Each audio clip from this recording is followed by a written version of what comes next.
नींद पड़ी है भारी, करके सिंह सवारी, करके सिंह सवारी, घोषों सिंहों से तू बलशाली, हंसते लुगाओं वाली, अखियों के दुखड़े तुम्हारती, मैया हम सब उतारे तेरी आरती।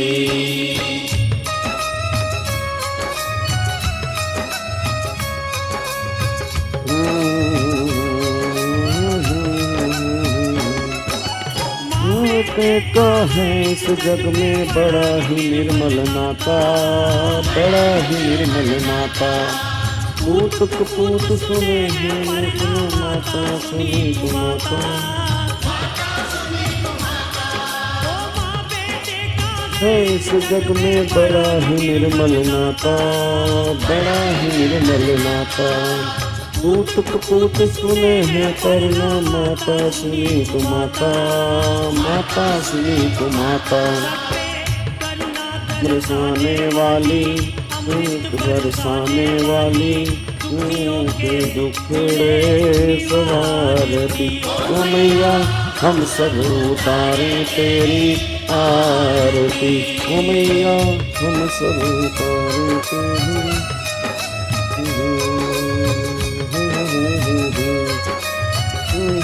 Hello hello hello hello hello hello, good morning जी, good morning, very good morning, की हाल चाल।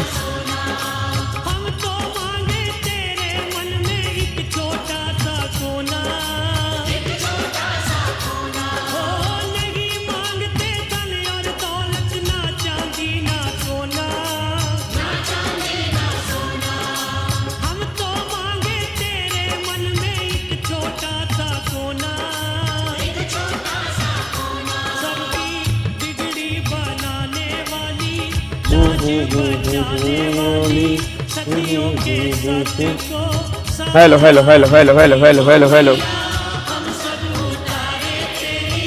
वेरी गुड मॉर्निंग मेरे भिंडी, मेरे शिमला मिर्च, मेरे बैंगनी कलर के बच्चों, क्या हाल चाल है तुम्हारा? बढ़िया, मस्त मौज बहार, जिंदगी बढ़िया जी। आरती हम सब उतारे तेरी आरती, हम सब उतारे तेरी आरती। चलो जी, good morning good morning good morning मेरे यारों, मेरे भिंडी, मेरे शिमला मिर्च कलर के बच्चों, क्या हाल चाल है? बढ़िया एकदम जी, मस्त मौज बहार।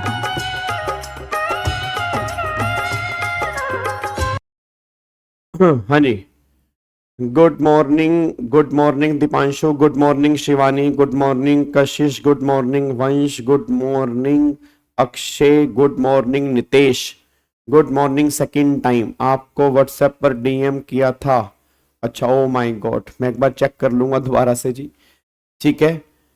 चलो जी, गुड मॉर्निंग सबको। अब एक बार फटाफट से आ जाओ, आज हमारी टीडीएस और टीसीएस की सेकंड क्लास है, ठीक है। आज हमारी सेकंड क्लास है और आज भी हमारी प्रोविजन बेस वाली क्लास है। आज हमारी जो क्लास है वो प्रोविजन बेस वाली क्लास है, और उसके बाद फिर कल और परसों जो 2 दिन हमारी क्लास होंगी वो टीडीएस के रेट्स की होंगी, ठीक है। आपको मैंने कहा था कि टीडीएस के पार्ट्स को हम 2 पार्ट में डिवाइड करेंगे, मतलब टीडीएस के चैप्टर को 2 पार्ट्स में डिवाइड करेंगे, एक तो प्रोविजन बेस होगा और एक रेट वाला चैप्टर होगा। तो प्रोविजन बेस अलग है और रेट वाले टॉपिक अलग है। तो अगले 2 लेक्चर जो होंगे ना वो हमारे टीडीएस के रेट पे होंगे, कि कौन सी पेमेंट पे किस रेट से टीडीएस कटना चाहिए या कितनी लिमिट के बाद टीडीएस कटना चाहिए, वो सारी बातें जो होंगी वो अगले 2 लेक्चर में हम डिस्कस करेंगे, ठीक है।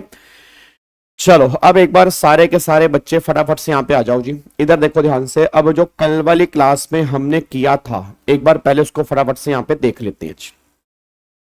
कल वाली क्लास में जो हमने टीडीएस में समझा था, एक बार मैं उसको रिवाइज करवा देता हूं।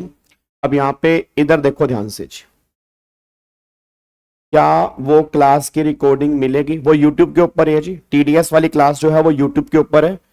मेरे personal channel VG study hub पे जाओगे, वहां पर भी आपको मिल जाएगी, और अल्टीमेट सीए वाले चैनल के ऊपर ही मिल जाएगी। दोनों चैनल पे आपको कल वाली क्लास मिलेगी, बट जीएसटी की क्लास की कोई रिकॉर्डिंग नहीं मिलेगी।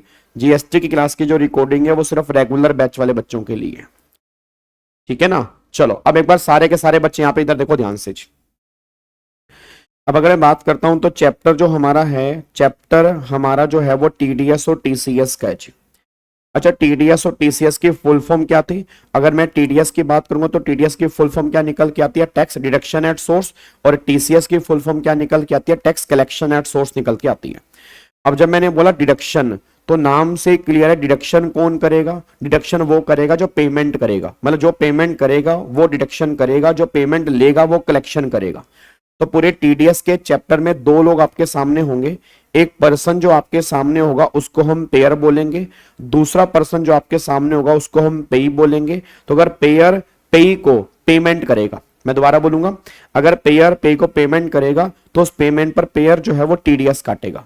बट यहां पर मैंने कहा था कि टीडीएस हर केस में नहीं करता, कुछ लाइनें हमने याद की थी। अगर आपको कल वाली क्लास ध्यान आ रही हो तो मैंने वहां पे डिस्कस किया था कि अगर कोई स्पेसिफाइड पेयर, अगर किसी स्पेसिफाइड पेई को, अगर किसी स्पेसिफाइड सम की पेमेंट करेगा और वो स्पेसिफाइड सम एक स्पेसिफाइड लिमिट से ज्यादा है, तो इस स्पेसिफाइड पेयर को उस स्पेसिफाइड सम की पूरी वैल्यू पर एक स्पेसिफाइड रेट से टीडीएस काट के स्पेसिफाइड डेट पे गवर्नमेंट को जमा करवाना पड़ेगा। ये बातें हमने कल वाली क्लास में डिस्कस की थी।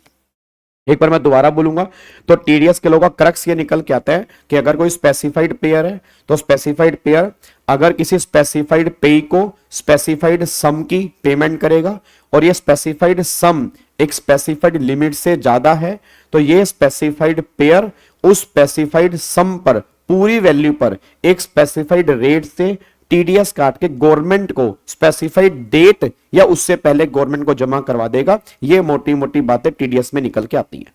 अब सबसे बड़ा मुद्दा आता है कि ये सारी जो बातें स्पेसिफाइड हैं, तो स्पेसिफाइड का मतलब क्या है? तो स्पेसिफाइड का मतलब है स्पेसिफाइड इन सेक्शन। भाई किस पेमेंट पे टीडीएस कटने हैं, किस रेट से टीडीएस कटने हैं, टीडीएस जमा कब करवाने हैं, कितनी लिमिट के बाद हमें टीडीएस काटने हैं, टीडीएस काटने वाला कौन होगा, किसका टीडीएस कटेगा, ये सारी बातें सेक्शन में स्पेसिफाई होंगी।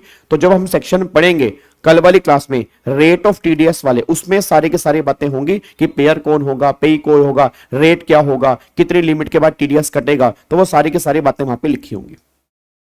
फिर कल वाली क्लास के अंदर एक पॉइंट हमने और डिस्कस किया। एक बात मेरे को बताओ, जब भी हम टीडीएस काटते हैं तो मुद्दा यह था कि टीडीएस के रेट को हमें सेस और सरचार्ज से इंक्रीज करना या नहीं करना।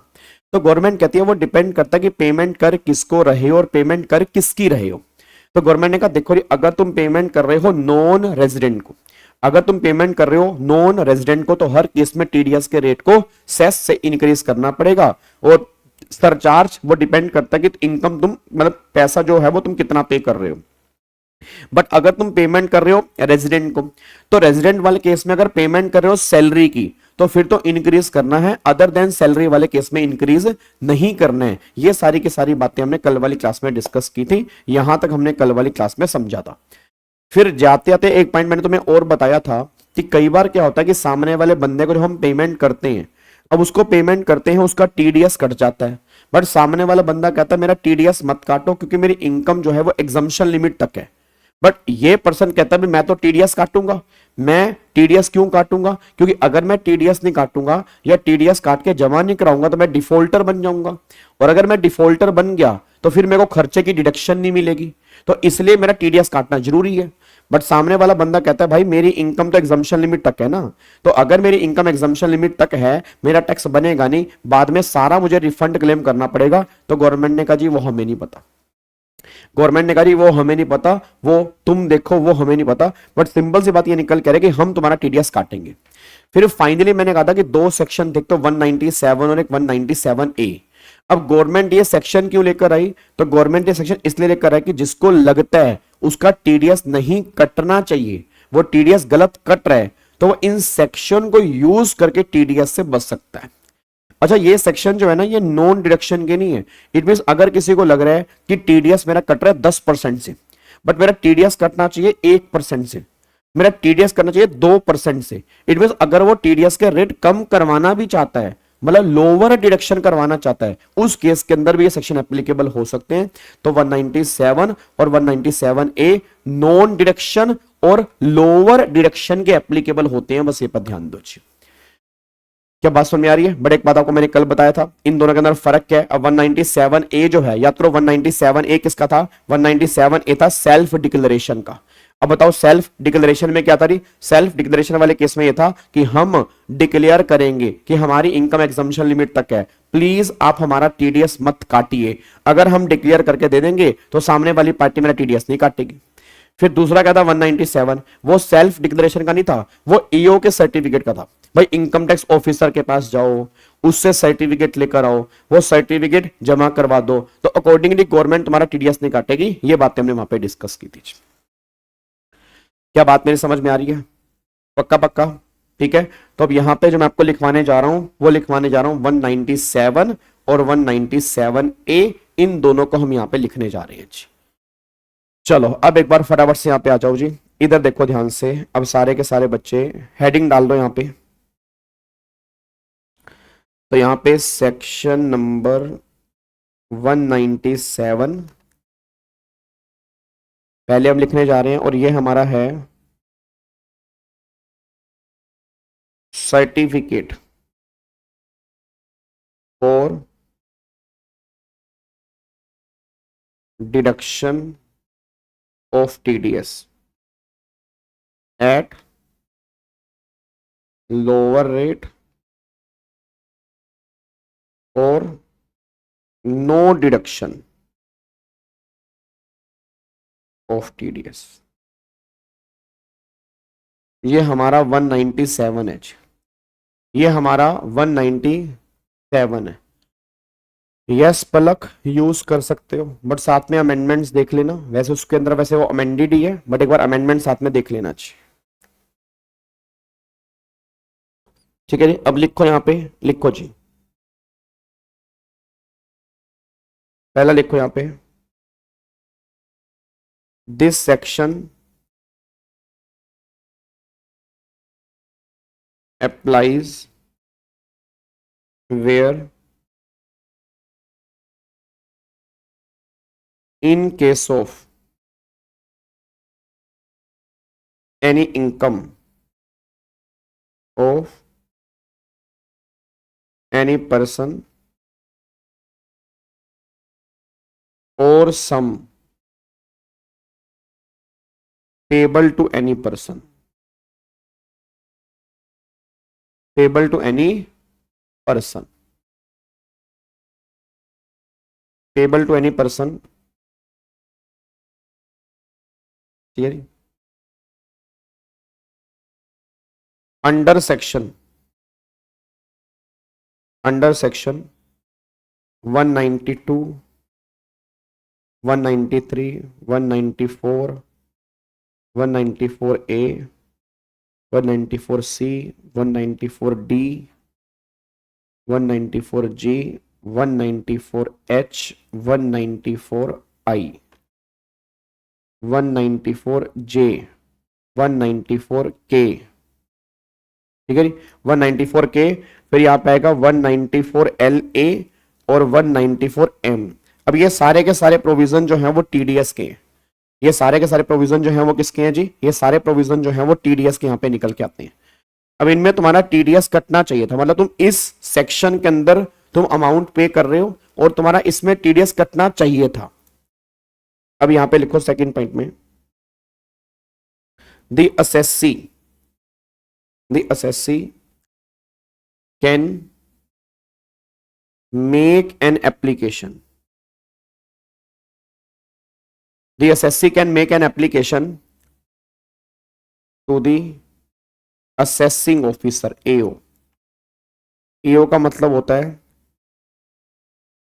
assessing officer, that is income tax officer.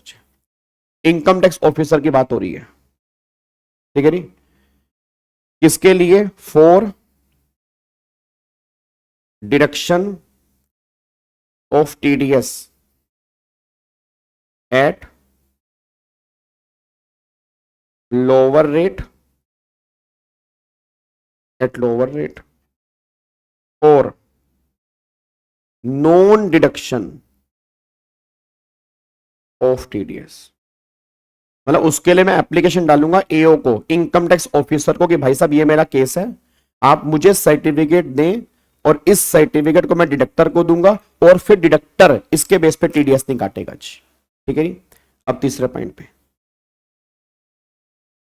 If assessing officer is satisfied, अगर इनकम टैक्स ऑफिसर सेटिस्फाइड है, कि आप बिल्कुल सही कह रहे हो, if AO is satisfied that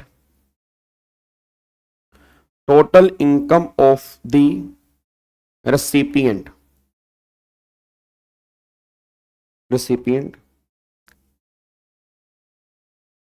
justify the deduction of TDS at lower rate or non deduction of TDS, इसमें से कुछ भी, he may give to assessee such certificate। वो उसको क्या करेगा, वो सर्टिफिकेट इशू कर देगा जी उसको जी। अब एक बात मेरे को बताओ जी, अब जब वो सर्टिफिकेट इशू करेगा, अब ये सर्टिफिकेट किसको देगा, ये सर्टिफिकेट देगा पेयर को, ये सर्टिफिकेट किसको देगा, पेयर को। और फिर पेयर इस सर्टिफिकेट के बेस पे या तो उसका टीडीएस नहीं काटेगा, या अगर टीडीएस काटेगा तो कम रेट से काटेगा, मतलब जो भी उस सर्टिफिकेट के अंदर मेंशन किया होगा उसके बेस पे काम होगा। तो फिर पॉइंट नंबर 4 क्या कहता है, पॉइंट नंबर 4 कहता है where the assessing officer issue such certificate then person responsible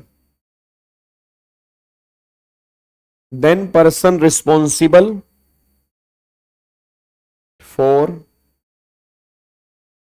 paying income shall deduct TDS at lower rate or non deduction of TDS, non deduction of TDS।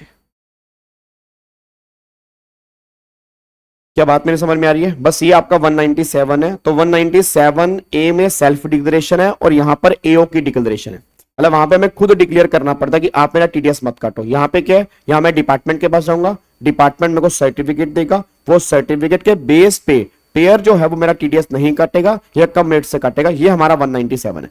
अच्छा 197 हम कहां ले सकते हैं? ऑब्वियस बात है, जहां 197 ए नहीं होगा वहां 197 ले सकते हैं। मतलब जहां पे मेरा 197 ए नहीं होगा वहां पर मैं 197 ले लूंगा, बट जहां पर मैं सेल्फ डिक्लेरेशन दे सकता हूं तो कोशिश करूंगा मैं सेल्फ डिक्लेरेशन दूंगा जी। क्या बात मेरी समझ में आ रही है? अब यहां पे लिखो इसके नीचे सेक्शन 197 ए, यहां पे है सेक्शन नंबर 197 कैपिटल एच। लिखो रही 197 कैपिटल ए। अब ये 197 कैपिटल ए किसका है?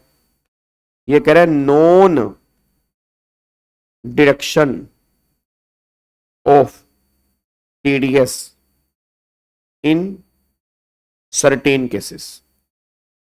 इन केसेस में जो है आपका टीडीएस नहीं कटेगा जी। अब यहां पे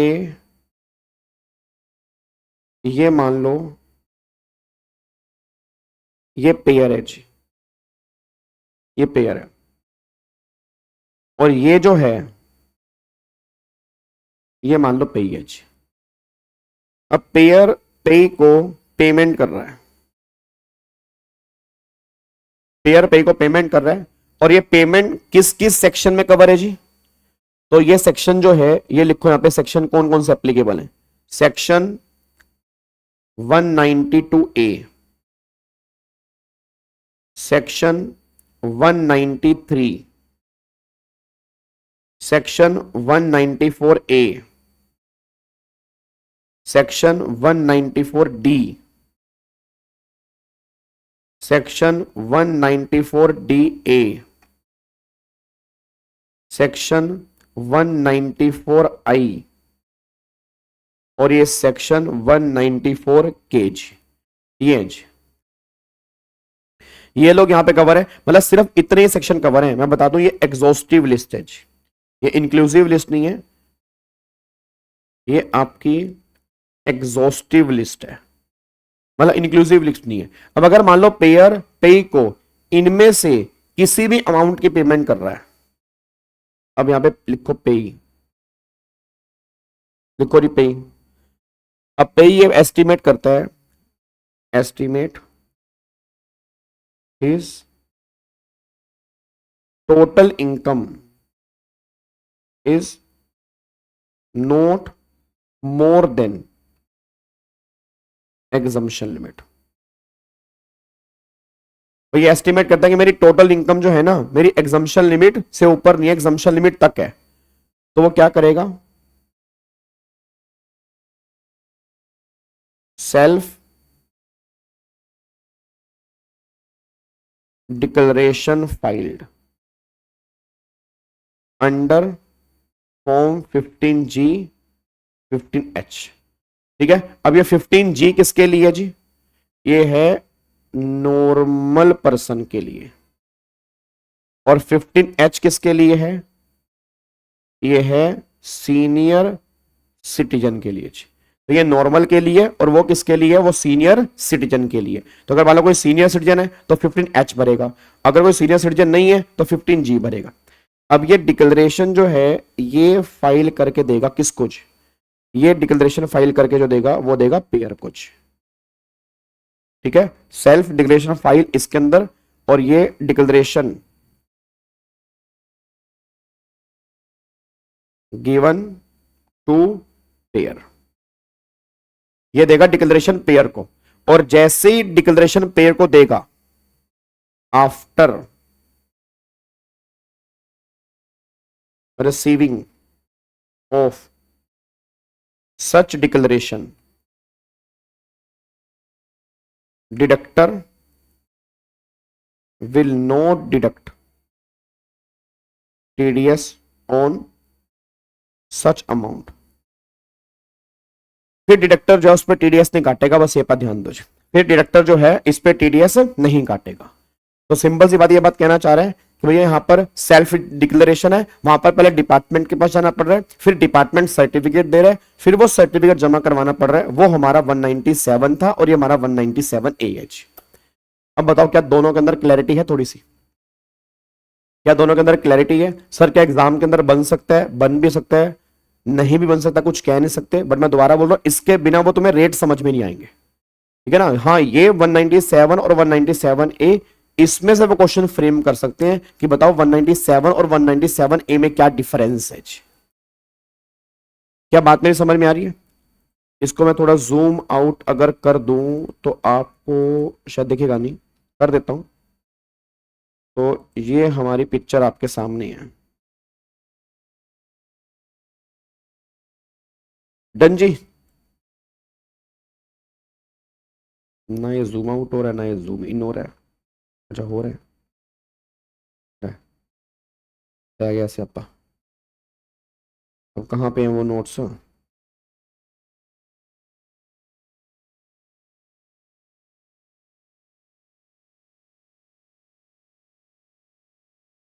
नोट्स से गायब हो गए। हाँ, ये रहा जी। तो ये हमारा आ गया, ये रहा। तो इसको मैं थोड़ा जूम आउट कर देता हूँ। तो ये हमारा 190। ठीक है सर, TCS के केस में भी ऐसा होता है सेक्शन जिसमें वो डिडक्ट ना करें। नहीं, TDS वाले केस में है जी, TDS वाले केस में है ये सेक्शन। तो फाइनली अब 197 और 197A हमारा खत्म हो चुका है। अच्छा, अब यहाँ पे ना एक सेक्शन और है जो है तो बिल्कुल छोटा सा बट बहुत इंपॉर्टेंट सेक्शन है जी। अब वो सेक्शन हमारा है 196। वो सेक्शन जो है वो 196 है जी। अब ये 196 जो है ना, 196 ये प्रैक्टिकल क्वेश्चन के अंदर ही बना हुआ है जी। ये 196 जो है ये सेक्शन प्रैक्टिकल क्वेश्चन के अंदर भी बना हुआ है। तो इसलिए 196 थोड़ा सा इंपॉर्टेंट है ये बिल्कुल छोटा सा। अब एक बात मेरे को सोच के बताओ, मेरा पूरी क्लास से क्वेश्चन है, अब ये 196 जो है पहले समझो ये है क्या। सर एक बात मेरे को बताना, जैसे अरे गवर्नमेंट की बहुत सारी प्रॉपर्टी है, तो आपको नहीं लग रहा गवर्नमेंट वो प्रॉपर्टी रेंट पे देती होगी? बिल्कुल देती होगी जी। अब अगर मान लो गवर्नमेंट वो प्रॉपर्टी रेंट पे देती होगी, अगर गवर्नमेंट वो प्रॉपर्टी रेंट पे देती होगी, तो हम जो किराया पे कर रहे हैं वो किसको पे कर रहे हैं? ऑब्वियस बात है पे कर रहे हैं, गवर्नमेंट को पे कर रहे हैं। अब अगर वो किराया हम गवर्नमेंट को पे कर रहे हैं, तो 196 कहता है कि इन इन इन लोगों को अगर तुम पेमेंट करोगे ना, तुम्हें टीडीएस ही नहीं काटना, मतलब तुम्हें टीडीएस काटना ही नहीं है। अगर तुम्हारा पेई इनमें से कोई है, पेयर कोई भी हो, पेयर की बात नहीं हो रही, पेई की बात हो रही है कि अगर तुम्हारा पेई इनमें से कोई भी है तो आपको टीडीएस नहीं काटना, 1 रुपए का भी टीडीएस काटने की रिक्वायरमेंट नहीं है, अगर आप पेमेंट जो कर रहे हैं वो पेमेंट इन लोगों को कर रहे हैं। तो 196 जो है वो पे के बारे में बताएगा कि अगर आपका पे इनमें से कोई भी है तो टीडीएस काटने की कोई भी रिक्वायरमेंट नहीं है। जैसे ना मैं नॉर्मली क्लास में एग्जांपल देता हूं, जब हम सीए करते थे ना, तो जैसे क्या होता है सर, एक जमाना था कि फेस टू फेस क्लास जो होती थी ना वो ऑडिटोरियम के अंदर होती थी। सर अब क्लासेस ऑडिटोरियम में क्यों नहीं होती face to face? Reason number 1, इतने बच्चे नहीं है, मतलब सारा बच्चा ऑलमोस्ट लाइव शिफ्ट हो गया। आज अगर मेरी फेस टू फेस क्लास में 100-125 बच्चा है, बट फेस ऑनलाइन क्लास के अंदर ऑब्वियस बात है इससे ज्यादा बच्चा होगा जी, क्योंकि आज ऑनलाइन ऑल ओवर इंडिया से बच्चा आ रहा है। फिर बच्चा आजकल देखता है मेरी हॉस्टल के एक्सपेंडिचर लग रहे हैं, मेरे आने जाने में ट्रैवलिंग खर्चा हो रहा है, फिर मेरी तबीयत भी खराब हो सकती है, तो बेटर है कि मैं घर रह के पढ़ लेता हूं, मेरी कोर्स तो कम से कम मेरे पापा के पैसे तो बचेंगे। तो आजकल जो है तो वो ट्रेंड जो है वो लाइव क्लास का या ऑनलाइन क्लास का है, बट ऑब्वियस बात है फेस टू फेस जैसे फील तो कहीं आ ही नहीं सकती, ये बात तो कंफर्म है। तो उस टाइम पर हमारी ना फेस टू फेस क्लास होती थी, और मैंने टेक्स्ट की क्लास जो ली वो ली मैंने जैन सर से, मतलब हमारे टीचर थे, मेरे टीचर थे सीए अजय जैन सर। आप अगर आज भी उनके इंस्टाग्राम पे जाओगे ना, आप उनको देख के उनके फैन हो जाओगे। मतलब सर वो अगर आप देखोगे ना, वो आई थिंक 50+ हो चुके हैं, पर आप उनको देखोगे पता क्या लगेगा, 28-30 साल के, 32 साल के हैं।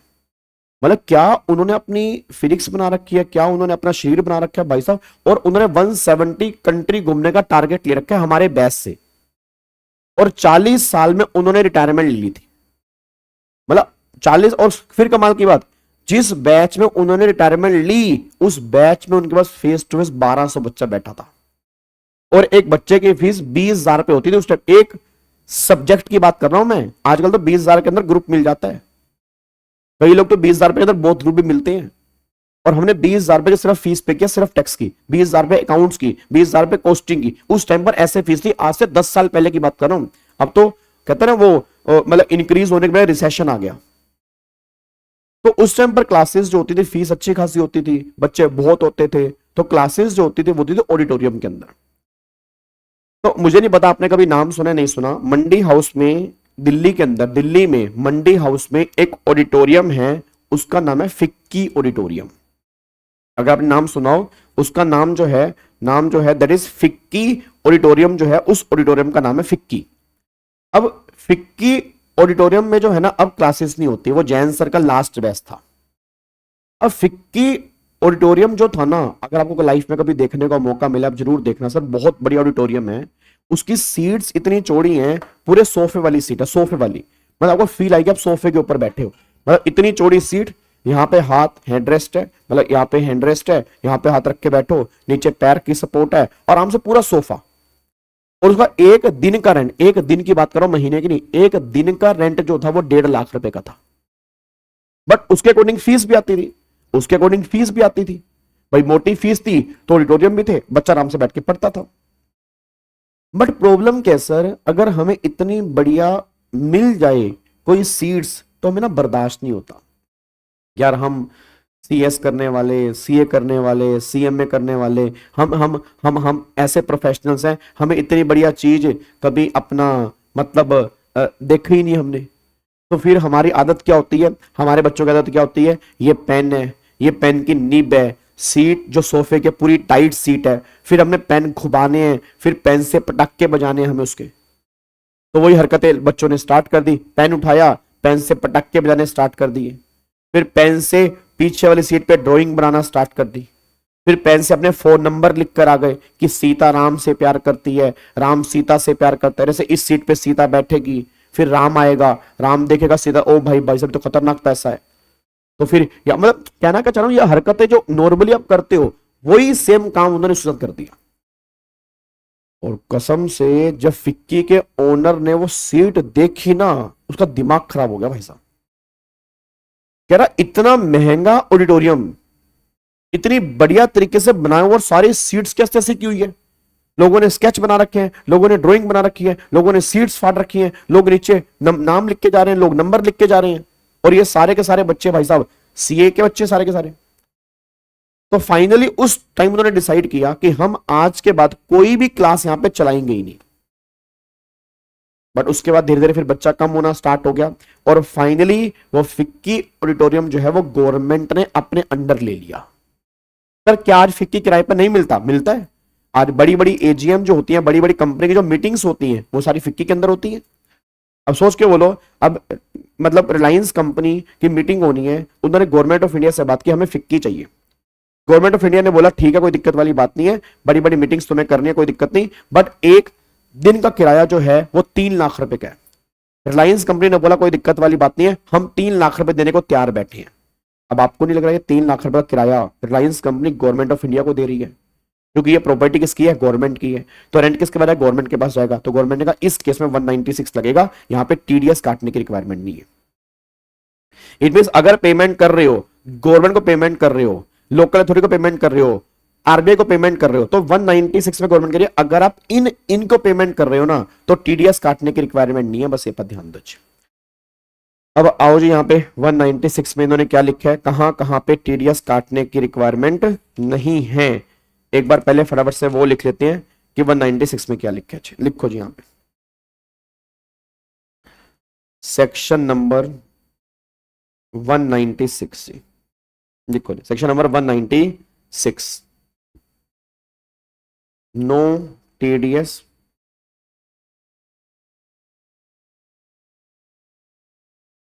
if payment to certain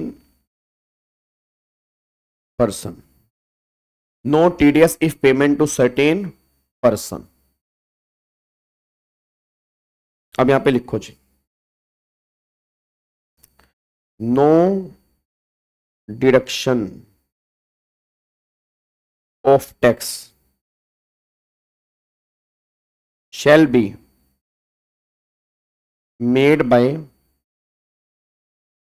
any person from any sum payable to, any sum payable to। अब ये पेमेंट किसको करनी है? द गवर्नमेंट, चाहे वो सेंट्रल गवर्नमेंट हो चाहे वो स्टेट गवर्नमेंट हो। उसके बाद the reserve bank of India RBI. तीसरा corporation establish under central act. ठीक है जी।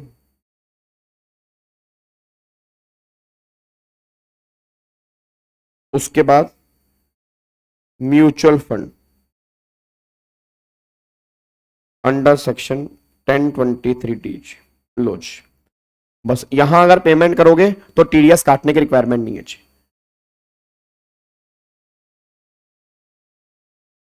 ठीक है नहीं? तो अगर यहां पर पेमेंट करोगे तो टीडीएस काटने की कोई भी रिक्वायरमेंट नहीं है। गवर्नमेंट ने टीडीएस के पॉइंट से इसको बाहर निकाला हुआ है। गवर्नमेंट ने टीडीएस के पॉइंट से इसको बाहर निकाला हुआ है। अब बताओ यहां तक कोई दिक्कत तो नहीं है? सारे के सारे बच्चे बताओ जी। अब देखो कितने सेक्शन हमने कर लिए जी। सारे बच्चे मेरे को फटाफट से बोल दो कितने सेक्शन हम कंप्लीट कर चुके हैं। बस मेरे को ये बोलो कितने सेक्शन हम कंप्लीट कर चुके हैं जी। अरे खतरनाक था भाई साहब, हम पढ़ते थे, खतरनाक था। ऑडिटोरियम बहुत बढ़िया था, वो बहुत ही बढ़िया ऑडिटोरियम था, जबरदस्त ऑडिटोरियम था जी वो। ठीक है जी, डन। इसमें कोई दिक्कत तो नहीं है। तो ये हमारा था 196। तो एक 197 हो गया, 197A हो गया, 196 हो गया। अब जो मैं तुम्हें अगला सेक्शन यहां पे कराने जा रहा हूं, लिखो यहां पे, ये है सेक्शन 2011 प्लस में 2011 ए। ये हम सेक्शन कर रहे हैं 2011 और 2011 A. Sir under section 1023 D, 1023 D. अब सुनो ध्यान से, अब ये 201 और 2011 ए क्या है यार? एक बात मेरे को सोच के बताओ। हेलो चिंटू, ओए भाई साहब, ओ ढोकले, ओए इधर सुन। अगर मेरे को टीडीएस काटना था और मैंने टीडीएस काटा ही नहीं, या टीडीएस काटने के बाद मैंने जमा नहीं कराया, या टीडीएस मैंने टाइम से काट लिया बट लेट जमा करवाया, या टीडीएस मैंने लेट काटा, तो आप मेरे को बता सकते हो आपको नहीं लग रहा मैंने इस केस में डिफॉल्ट किया? मैं वो नहीं तुमसे पूछ रहा कि खर्चा डिसअलाउड होगा, ये होगा वो होगा, वो तो होगा ही होगा ना। वो तो पीजीबीपी के चैप्टर में अगर तुम ऐसा करोगे ये खर्चा डिसअलाउड होगा, उसमें कोई कहने वाली बात नहीं है, वो खर्चा तो डिसअलाउड होगा ही होगा। मुद्दा ये निकल कह रहा है कि जो तुमने टीडीएस में डिफॉल्ट किया उसका क्या होगा? फिर तो अगर मान लो गवर्नमेंट सिर्फ खर्चा डिसअलाउड करे और कोई इंटरेस्ट विंटरेस्ट एप्लीकेबल ना करे तो बड़ी दिक्कत वाली बात है। तो अब गवर्नमेंट ने कहा देखो जी सुनो, लिखो यहां पे, यहां लिखो सेक्शन 2011 और एक तरफ लिखो सेक्शन 2011 ए। लिखो जी। अब गवर्नमेंट ये बात कहती है, लिखो डिफॉल्ट अराइज। डिफॉल्ट क्या राइज हुआ? पहला डिफॉल्ट राइज हुआ TDS has not been deducted. आपने टीडीएस काटा ही नहीं, मतलब उस पेमेंट पर टीडीएस कटना चाहिए था और तुमने टीडीएस नहीं काटा, एक तो तुमने ये डिफॉल्ट कर दिया, या आपने डिफॉल्ट क्या किया? TDS deducted but not paid. दूसरा डिफॉल्ट ये है जी, दूसरा डिफॉल्ट ये है कि आपने टीडीएस काटा तो है बट काटने के बाद ना जेब में डाल दिया, वो पैसा आपने पे ही नहीं किया, मतलब पैसा ही नहीं दिया गवर्नमेंट को, जबकि पैसा देना चाहिए था, वो पैसा आपने दिया ही नहीं है। अब मुद्दा क्या निकल के आ रहा है? या तो टीडीएस काटा नहीं, या टीडीएस काटने के बाद अपने जमा नहीं कराया। फिर यहां पे गवर्नमेंट कह रही है 2011 के अंदर आपने टीडीएस लेट काटा, आपने काटा तो है, टीडीएस लेट काटा, या आपने टीडीएस जो है वो लेट पे किया,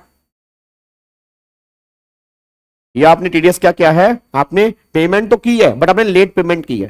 पहले मुझे ये बताओ आपको क्या लग रहा है बड़ा डिफॉल्ट कौन सा है? मतलब पहले वाले दो डिफॉल्ट बड़े हैं या बाद वाले दो डिफॉल्ट बड़े हैं? बताना बड़ा डिफॉल्ट कौन सा है? हेलो भाई साहब, ओए ओए इधर इधर इधर सुनो इधर, इन दोनों में से बड़ा डिफॉल्ट कौन सा? टीडीएस नहीं काटा, या टीडीएस काटने के बाद जमा नहीं कराया, या लेट काटा या लेट पे किया, बड़ा डिफॉल्ट कौन सा है? अगर आप कायदे से देखोगे तो ये दोनों डिफॉल्ट बहुत बड़े डिफॉल्ट है, ये दोनों डिफॉल्ट जो है बहुत बड़े डिफॉल्ट है। गवर्नमेंट करियर पागल वागल है क्या? मतलब जहां तक वो टीडीएस काटना चाहिए था वहां तूने टीडीएस नहीं काटा, या तूने टीडीएस काट लिया और पैसा तूने जेब में डाल लिया, हमें जमा नहीं कराया, तो बहुत बड़े डिफॉल्ट है। तो गवर्नमेंट ने कहा सुन, अगर इनमें से कोई भी डिफॉल्ट करता है, अगर इनमें से कोई भी डिफॉल्ट करता है तो इंटरेस्ट एप्लीकेबल होगा 1% पर मंथ और part of month. 1% per month और पार्ट ऑफ मंथ का इंटरेस्ट एप्लीकेबल होगा, मतलब इंटरेस्ट जो लगेगा वो लगेगा 1% पर मंथ और पार्ट ऑफ मंथ का। यहां पे गवर्नमेंट कह रही है हम इंटरेस्ट एप्लीकेबल करेंगे जी। और सुनो, फिर जितना टीडीएस नहीं काटा plus 100% penalty of non deduction, मतलब जितना टीडीएस नहीं काटा उसके बराबर की 100% पेनल्टी लगेगी जी। मतलब 1% पर मंथ और पार्ट ऑफ मंथ का इंटरेस्ट लगेगा, और जितना टीडीएस नहीं काटा उसके बराबर की पेनल्टी भी एप्लीकेबल है। सर सर सर सर अगर मैंने टीडीएस लेट काटा या टीडीएस मैंने लेट पे किया, अच्छा लेट काटने का मतलब है late deduction but paid, late but paid. अच्छा अगर टीडीएस आपने लेट पे किया, अगर आपने टीडीएस जो है लेट पे किया बट डिडक्शन आपने सही टाइम पे की, डिडक्शन ऑन राइट टाइम, मतलब टीडीएस आपने काटा सही टाइम पर, बट पेमेंट आपने लेट की है। सर 1% किसका लेंगे? टैक्स का ना। 1% डिफॉल्ट आपने किसका किया? टीडीएस के अमाउंट का ना। तो जो टीडीएस के अमाउंट का है उसका इंटरेस्ट एप्लीकेबल होगा जी। अब पहले मेरे को सारे बच्चे बताओ, लेट डिडक्शन और लेट पेमेंट, इसमें से बड़ा डिफॉल्ट कौन सा है? एक तो लेट डिडक्शन है और एक लेट पेमेंट है, इन दोनों में से बड़ा डिफॉल्ट कौन सा है? लेट डिडक्शन बड़ा डिफॉल्ट है या लेट पेमेंट बड़ा डिफॉल्ट है? बताओ तुम्हें क्या लग रहा है, लेट डिडक्शन बड़ा डिफॉल्ट है या लेट पेमेंट बड़ा डिफॉल्ट है?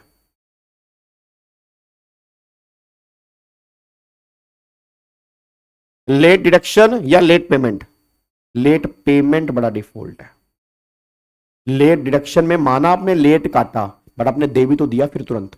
और इसमें आपने क्या किया? इसमें तो आपने गवर्नमेंट का पैसा रोक लिया। इसमें तो आपने क्या किया? ना ना, लेट डिडक्शन नहीं sir, late payment. Late payment, late payment में क्या हो रहा है? तुमने पैसा काट के गवर्नमेंट का पैसा तुमने जेब में डाल दिया, तुम पे ही नहीं कर रहे। ये तो बहुत बड़ा डिफॉल्ट है, तो महापाप है। अरे मेरे नालायकों, एक बात बताओ, आपने लेट काटा तो पैसा तुम्हारे पास लेट आया, तुमने जमा करवा दिया। बट यहां क्या हो रहा है? पैसा तुम्हारे पास सही टाइम पर आ गया था और तुमने पेमेंट लेट की है। तो ये तो बहुत बड़ा डिफॉल्ट है ना। तो गवर्नमेंट ने कहा ये जो है ये डिफॉल्ट खतरनाक है भाई। तो गवर्नमेंट ने कहा सुनो, अब गवर्नमेंट ने कहा सुनो, अगर तुम्हारा लेट डिडक्शन है तो इंटरेस्ट लगेगा 1% पर मंथ और पार्ट ऑफ मंथ। तो जितने महीने भी लेट काटा उतने महीने का 1%। और ये सारे इंटरेस्ट किस वैल्यू पे लगेंगे? मैं दोबारा बोल रहा हूं, टीडीएस के अमाउंट पे, जितने अमाउंट का डिफॉल्ट है। और अगर लेट पेमेंट है तो इंटरेस्ट 1.5% पर मंथ और पार्ट ऑफ मंथ। तो लेट पेमेंट वाले केस में जितनी पेमेंट आपने लेट की है उसका 1.5% है, जितना आपने लेट काटा उसका 1% है। अब एक बच्चा कह रहा है सर एक बात समझ में नहीं आ रही, भाई यहां आपने 1.5% लगा दिया, जहां इतना बड़ा डिफॉल्ट है वहां 1% लगाया, तो फिर क्या लेट पेमेंट करना नॉन पेमेंट करने से भी बड़ा डिफॉल्ट है? ओए हेलो, ओए इधर इधर इधर, मतलब लेट पेमेंट करना क्या नॉन पेमेंट करने से बड़ा डिफॉल्ट है? नहीं। बट सर यहां तो 1.5% है सर, यहां 1% है, बट चेक करो वहां पेनल्टी भी है, यहां पेनल्टी नहीं है, यहां सिर्फ इंटरेस्ट है। लेट पेमेंट वाले केस में सिर्फ इंटरेस्ट एप्लीकेबल होगा, इन केस में कोई भी पेनल्टी एप्लीकेबल नहीं होगी। यहां ध्यान रखना, इन दोनों केस में कोई भी पेनल्टी एप्लीकेबल नहीं है, बस ये बात ध्यान दो। ओनली इंटरेस्ट एप्लीकेबल होगा। लेट डिडक्शन वाले केस में 1% होगा और लेट पेमेंट वाले केस में 1.5% पर मंथ और पार्ट ऑफ मंथ होगा, बस ये बात ध्यान दो। Yes Niranjan, yes.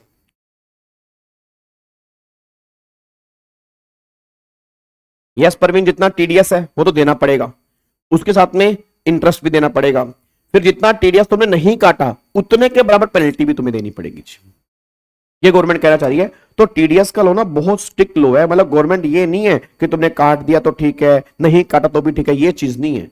अगर तुम नहीं काटोगे टीडीएस तो आपके हाथ में इंटरेस्ट भी है और पेनल्टी भी एप्लीकेबल होगी यहां पे, बस ये पर ध्यान देना चाहिए। क्या बात मेरी समझ में आ रही है? तो ये आपका सेक्शन 2011 है और ये जो है ये 2011A है। बट इसमें से क्वेश्चन एग्जाम के अंदर बहुत रेयरली बनता है, मतलब ऐसा नहीं है कि इसमें से क्वेश्चन बनेगा ही बनेगा, बहुत रेयरली चांस होते हैं इनमें से क्वेश्चन बनने के, बस ये पर ध्यान दीजिए। अब एक छोटा सा पॉइंट बस मुझे बता दो जी, एक छोटा सा पॉइंट बस मुझे और बता दो, और देन उसके बाद हमारी मोटी मोटी बातें यहां पे खत्म हो जाएंगी। अब मेरे को बस ये बता दो, मेरा पूरी क्लास से क्वेश्चन है, सारे बच्चे, हाँ जी सारे बच्चे इधर देखो ध्यान से। हेलो भाई साहब, ओए चिंटू, हेलो भाई साहब, ओए इधर देखो।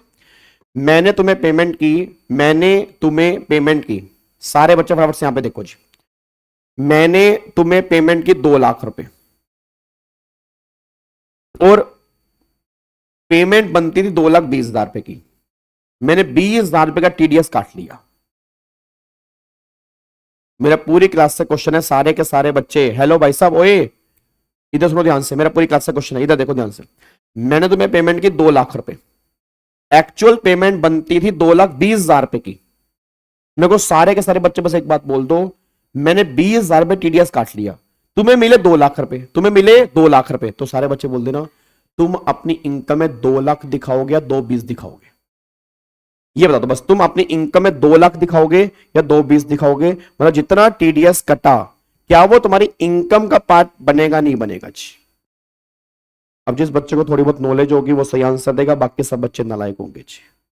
ये पॉइंट हमने पहले चैप्टर 1 में ही डिस्कस कर लिया था। वैसे ये पॉइंट जो मैं तुम्हें अभी बता रहा हूं कि अगर मान लो तुम्हारी पेमेंट 220 बनती है, तुम्हें मिलने 220 थे, बट तुम्हें दिए गए 2, क्योंकि 20,000 रुपए का टीडीएस काट के जमा करवा दिया। अपनी इनकम में कितने बजे दिखाओगे? अपनी इनकम में 220 दिखाओगे तुम। अरे नालायकों, जब तुम अपनी इनकम में 220 दिखाओगे तभी तो 220 पे टैक्स निकालोगे, फिर जितना टीडीएस कट गया तभी तो माइनस करोगे। जब तुम दिखाओगे 2 लाख, फिर 2 लाख पर टैक्स निकालोगे, फिर टीडीएस माइनस गवर्नमेंट क्यों करने देगी? याद नहीं आ रहा क्या? जब असेसमेंट ईयर में टैक्स निकालते हैं, उसमें से जो टैक्स हम पहले पे कर चुके होते हैं, टीडीएस और एडवांस टैक्स, वो माइनस करते हैं, फिर पेबल और रिफंडेबल बनता है। तो ऑलवेज जो मेरा टीडीएस कट जाता है वो भी तुम्हारी इनकम का पार्ट ही बनता है। जब हम इनकम दिखाएंगे तो टीडीएस को इंक्लूड करके इनकम दिखाएंगे, बस ये बात ध्यान दो। तो ऑलवेज जब भी हम असेसमेंट ईयर में इनकम निकालते हैं, जब भी हम असेसमेंट ईयर में इनकम निकालते हैं, हम ग्रोस इनकम लेते हैं। हम नेट इनकम नहीं लेते, हम ग्रोस इनकम लेके चलते हैं, नेट इनकम हम नहीं लेके चलते, बस ये पर ध्यान दो। तो लिखो यहां पे जी, ये हमारा है दैट इज सेक्शन नंबर 198। लिखो जी सेक्शन नंबर 198 लिखो। All sums deducted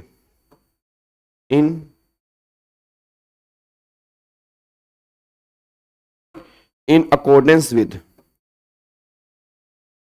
all sums deducted in accordance with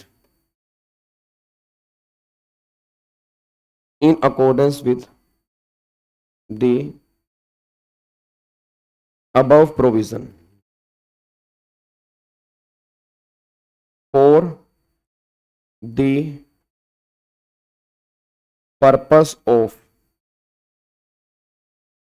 computing for the purpose of computation for the purpose of computation for the purpose of computation for the purpose of computation of total income shall be deemed to be income received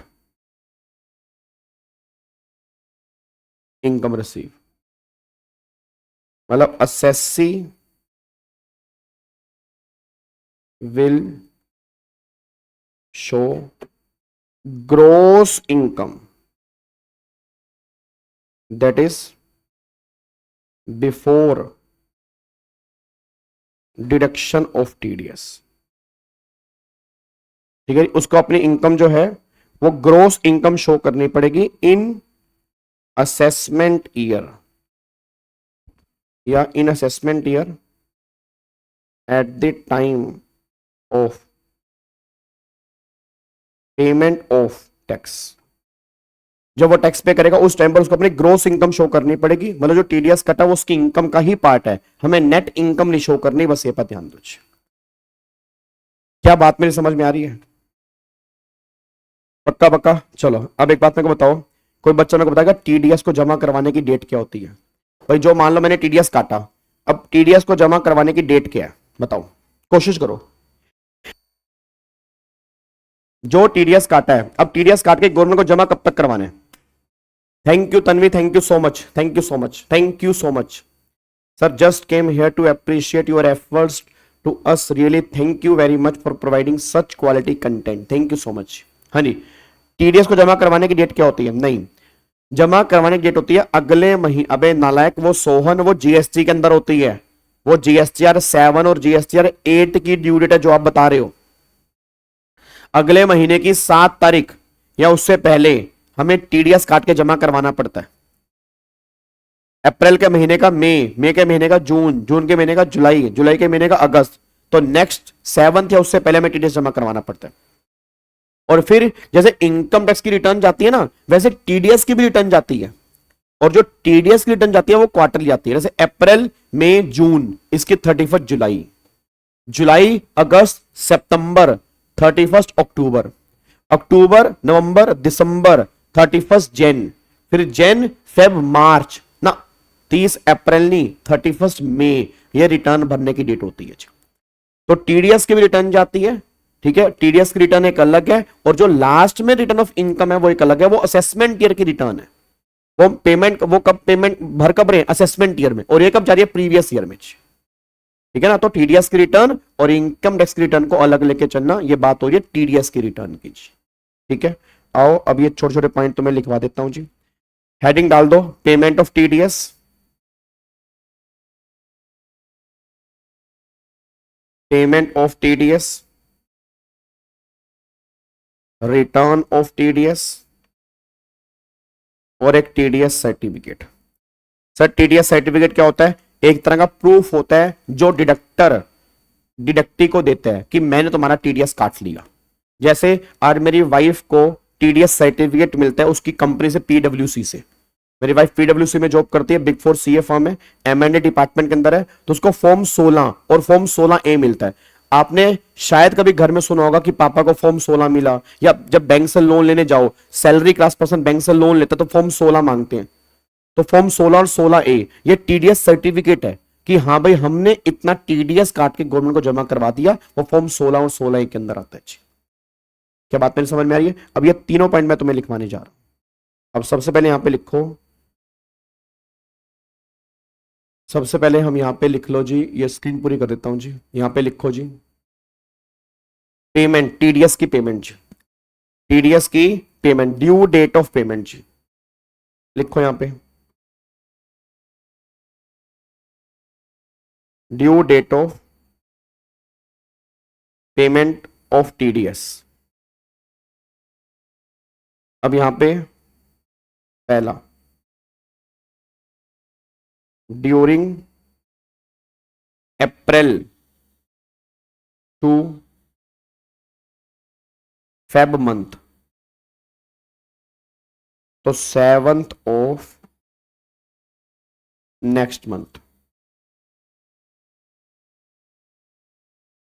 March month, तो ये होता है 30th अप्रैल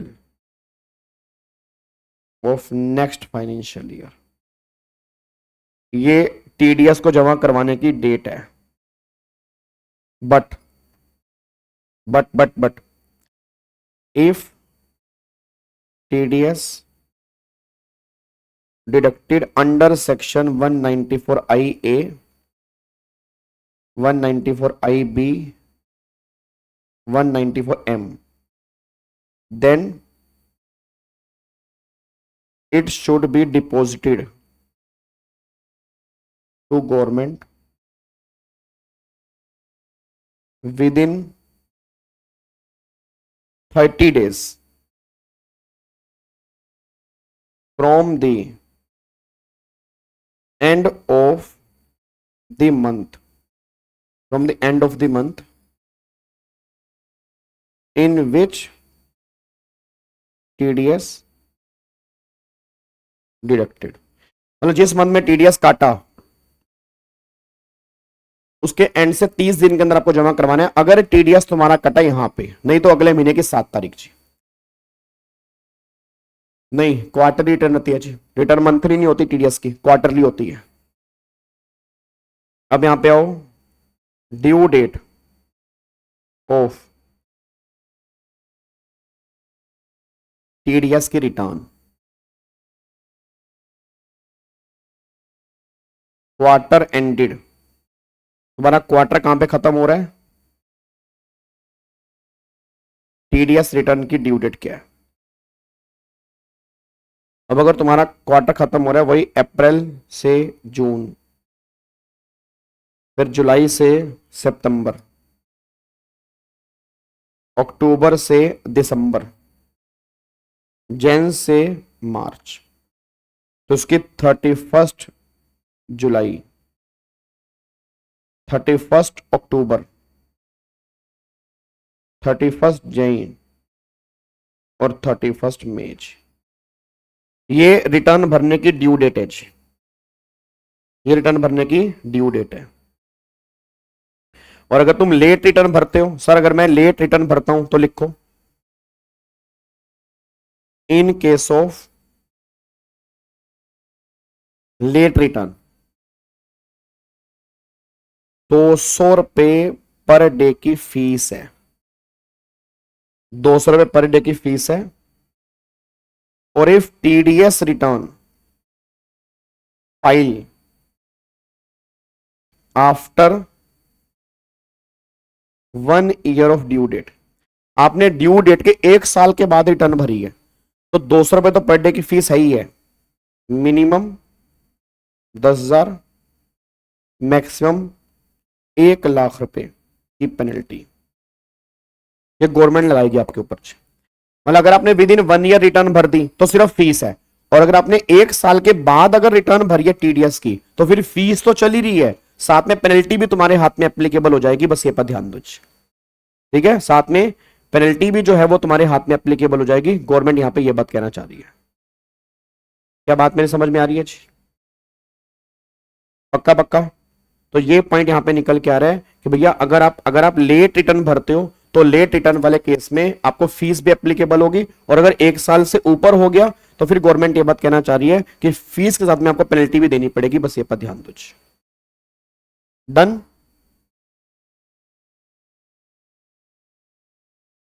यहां तक clear है जी? Lock कर दो इसको, बोलो बोलो बोलो फटाफट से बोलो जी। चलो अब यहां पे लिखो last point, TDS certificate, TDS certificate. अब लिखो टीडीएस सर्टिफिकेट जी, लिखो जी।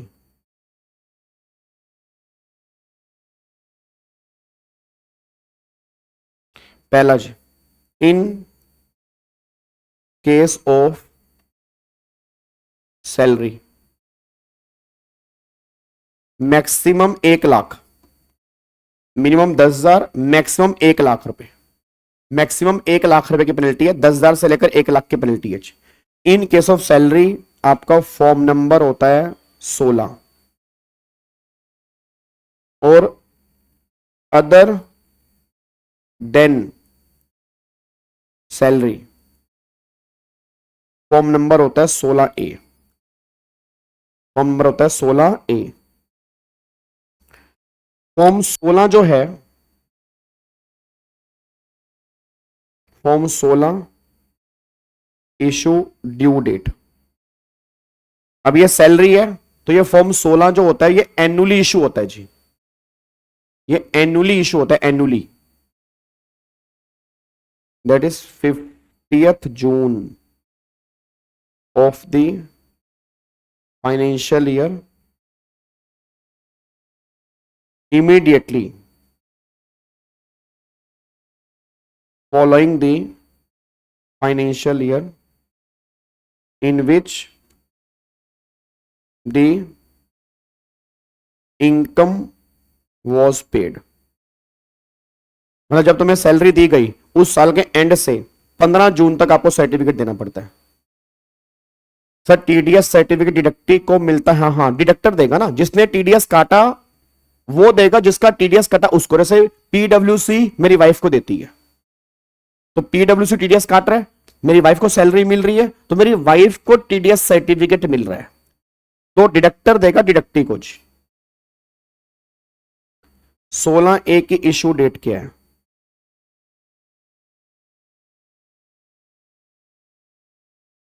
Quarterly, with in 15 days from the due date of TDS return. जो टीडीएस के रिटर्न की ड्यू डेट है उसके 15 दिन के अंदर अंदर ये आपको सर्टिफिकेट इशू करना पड़ेगा, फॉर्म 16A, 15 डेज के अंदर अंदर जी, ये बात ध्यान देना चाहिए। ठीक है जी, तो ये आपका फॉर्म नंबर 16A की ड्यू डेट है जी। क्वार्टरली इशू होता है within 15 days from the due date of TDS return. जैसे मान लो अप्रैल में जून है, उसकी 31 जुलाई है तो 15 अगस्त हो गया, ठीक है। फिर ऐसे ही जुलाई अगस्त सितंबर है, उसकी 31 अक्टूबर है, तो वहां से 15 डेज हो गया, फिर आपका हो गया 15 नवंबर हो गया। तो मतलब जो आपकी लास्ट डेट है उसमें 15-15 दिन जोड़ते रहो, तो वहां पर आपको टीडीएस सर्टिफिकेट इशू करना पड़ेगा। डिडक्टर इशू करेगा डिडक्टी को जी। कौन इशू करेगा? डिडक्टर इशू करेगा डिडक्टी को, ये बात ध्यान देना चाहिए। तो ये हमारा पॉइंट यहां पे निकल के आ रहा है। तो आज जिन लोगों का भी टीडीएस कटता है उनके हाथ में एक प्रूफ होता है, उस प्रूफ को हम टीडीएस सर्टिफिकेट कहते हैं। कौन देगा? डिडक्टर। किसको देगा? डिडक्टी को। जिसने टीडीएस काटा, जिसका टीडीएस कटा वो उसको देगा, बस ये पर ध्यान दो। क्या पॉइंट समझ में आ रहा है? तो ये सारी मोटी मोटी बातें हमारी प्रोविजन बेस हैं। बस एक बात हमारी और बची हुई है, कई बार क्या होता है, इसको हम नेक्स्ट क्लास में डिस्कस करेंगे। अब सिर्फ हमें रेट करने हैं। जहां पे बहुत ज्यादा प्रॉब्लम आती है बच्चों को रेट्स में, वो कल वाली क्लास से फिर हम रेट करेंगे। और कल वाली क्लास जो होगी हमारी सेम टाइम पर होगी। कल हमारी सेम टाइम पर क्लास होगी, वही दोपहर को 3:30 बजे हमारी जो क्लास होगी। और उसके बाद बस फिर उसके बाद एक क्लास और होगी हाँ टीडीएस की, ठीक है। अब एक पॉइंट हमारे यहाँ पे ना और बचा है। जैसे क्या होता है, जब टीडीएस काटना होता है ना, तो डिडक्टी को ना पैन कार्ड देना होता है। अब एक सेक्शन है 206AA जो कल वाली क्लास में डिस्कस करेंगे कि अगर डिडक्टी ने पैन कार्ड नहीं दिया या गलत पैन कार्ड दिया तो डिडक्टर उसका टीडीएस जो है वो हायर रेट से काटेगा जी। डिडक्टर उसका टीडीएस जो है वो हायर रेट से काटेगा। कहना क्या चाह रहा हूं कि अगर तुमने पैन कार्ड दे दिया फिर तो कोई दिक्कत नहीं, अगर तुमने पैन कार्ड नहीं दिया तो फिर मुझे टीडीएस काटना पड़ेगा हायर रेट से। और हायर जो है वो नॉर्मली हर सेक्शन में 20% है। तो ये बात लिखी है सेक्शन 206AA के अंदर, जो हम कल वाली क्लास में डिस्कस करेंगे, ठीक है। चलो तो कल हम मिलने वाले हैं, कल हम मिलेंगे 12:30 बजे जीएसटी के लिए, और फिर हम मिलेंगे शाम को 3:30 बजे टीडीएस के लिए जी। और आज हम शाम को मिलेंगे 9 बजे। आज हम 9 बजे लेंगे जितने भी आपके कैपिटल गेन में या कोई भी अदर सोर्स में या कोई भी डाउट्स हैं, और उसको एक बार हम टेकअप करेंगे। और कल रात से हमारा फाइनली पीजीबीपी का क्वेश्चन स्टार्ट होंगे। तो कल सारे बच्चे पीजीबीपी के क्वेश्चन की प्रैक्टिस के लिए पहुंच जाएंगे, बस ये बात ध्यान दो, ठीक है। Bye bye, take care, thank you so much, जय हिंद, गॉड ब्लेस यू जी, बाय बाय।